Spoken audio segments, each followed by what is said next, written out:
I really don't like, I ain't gonna say I don't like to talk, but I didn't know how to say it, how to go about it. But story time on how I chipped my tooth in the back. I'm type 1 diabetic. I go to the hospital to get my tooth extracted, but I wake up with my right cheek on and trach and everything. So let me see. This goes back to maybe November 2023.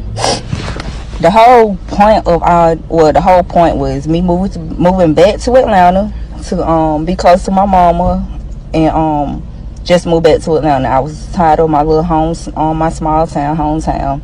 Felt like I had mentally outgrown it. So bam, my cousin helped me get a job with her. I'm working good. Okay, cool. Maybe like a week or two before I got my job, my tooth had chipped.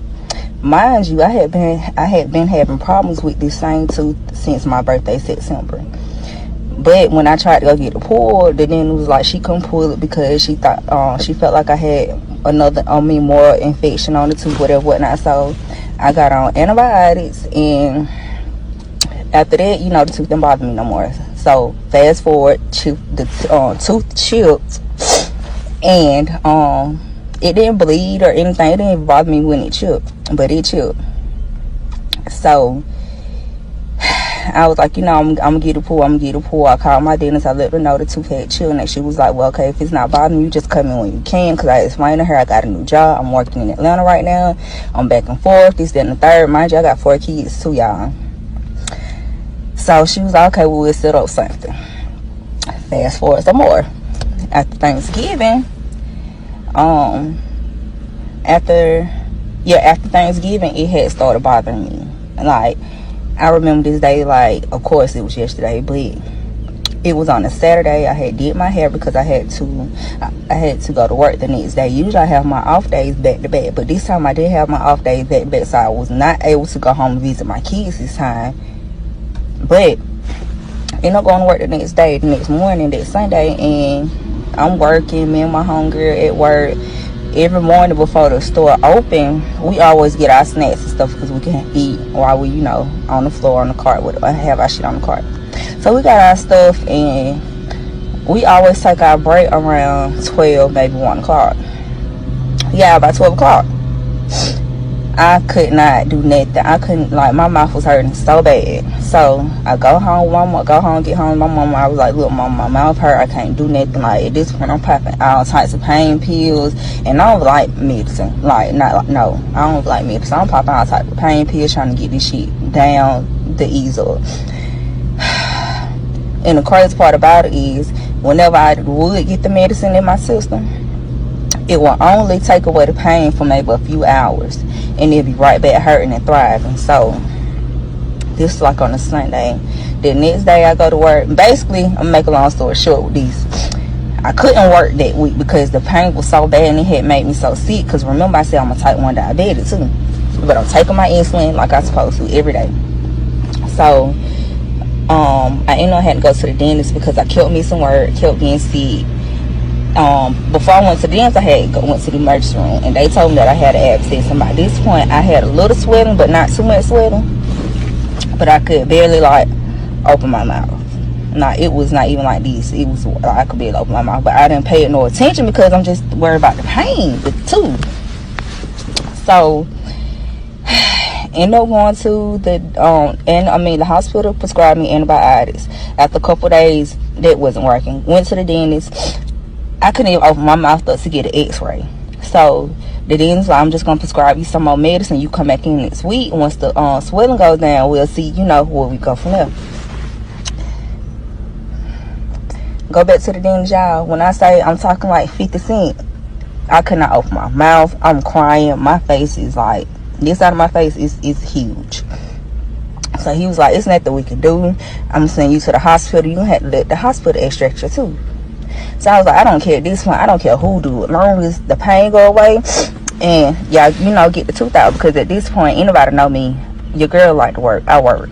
So the fact that I'm missing work, it's coming to my kids' Christmas, all that shit. So I'm like, okay, Ben, get this tooth out. I stay out of work one more day after I get this tooth out, and I go back to work like it ain't nothing. That's what I'm thinking. That's my plan.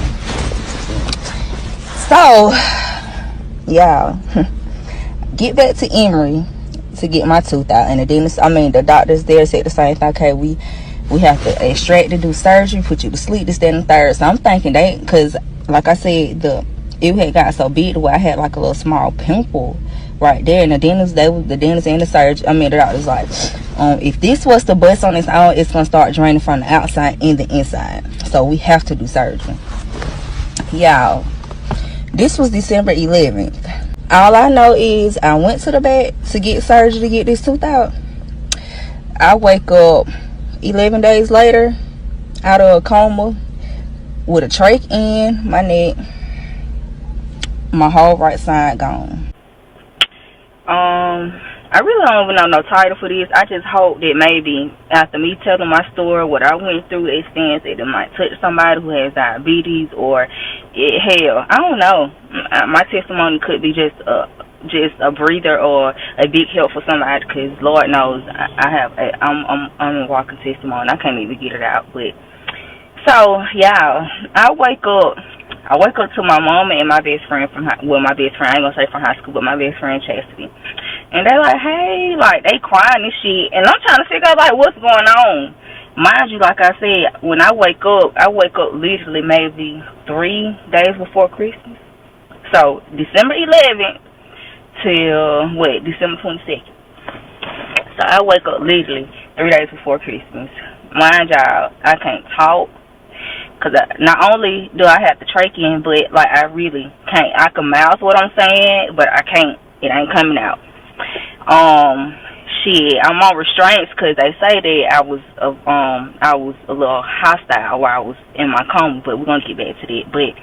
And like I said, my right cheek gone, but I'm not knowing at this point. You know, when I was trying to mouth shit off, I'm talking like my mouth creaking, so I ain't finna tell y'all no lie.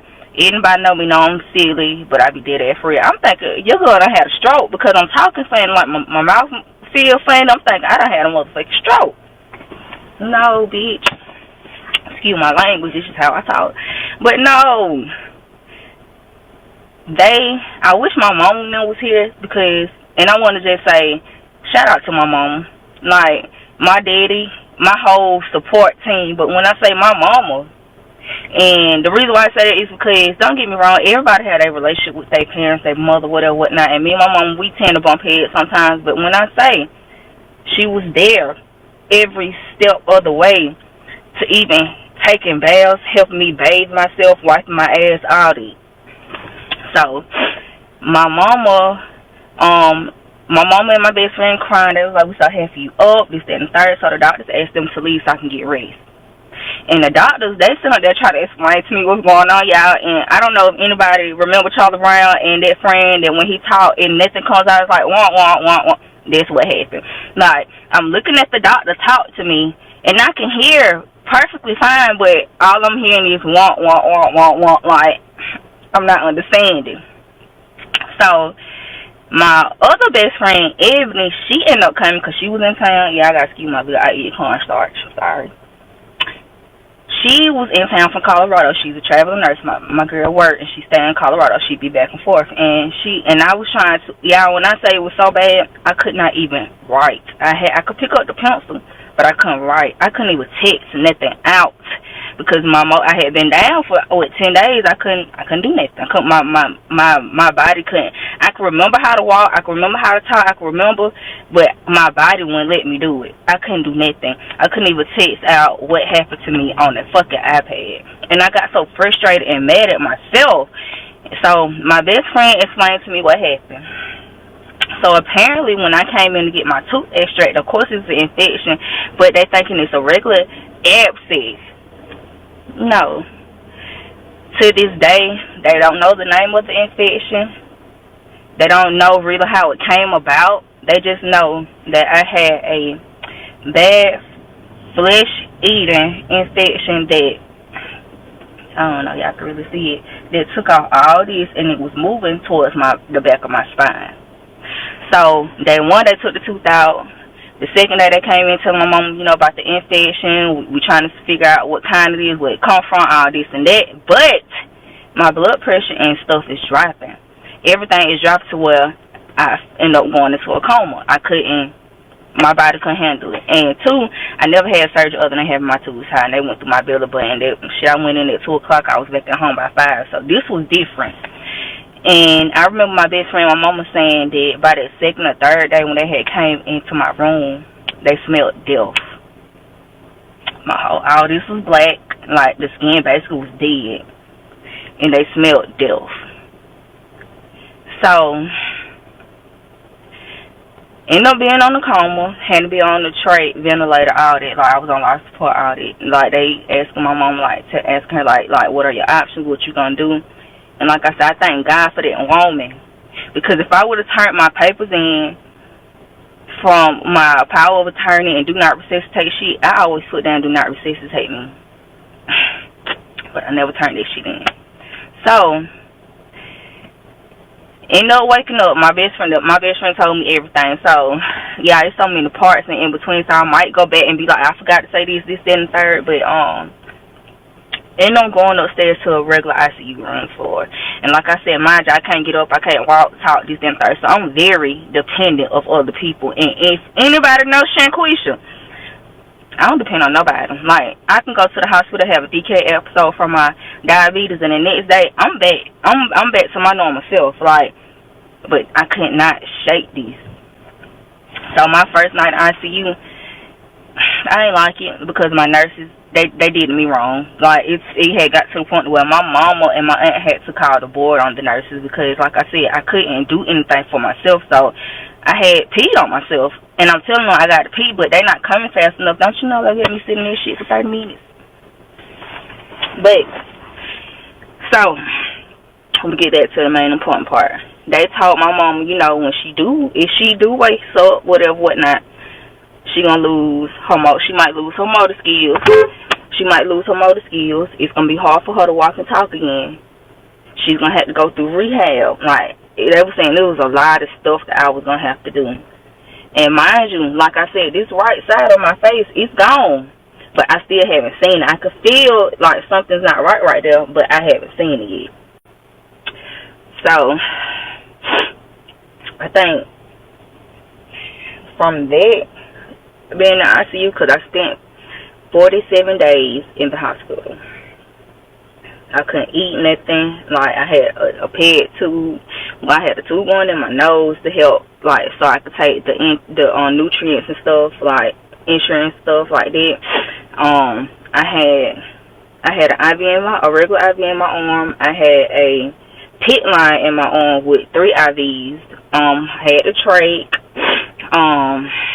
And like I said, I couldn't use the bathroom on my own. I couldn't get up and go to the bathroom. And I think that right there really fucked with me the most because, like I said, I'm not a dependent person. I'm very independent. So, and every day I had doctors. I had my own surgical team. I had my own infectious disease team, all that. But I had my doctors that would come in every day, and they would. I'm gonna post a picture of how my face looked before I got my flap surgery, which what they had to do.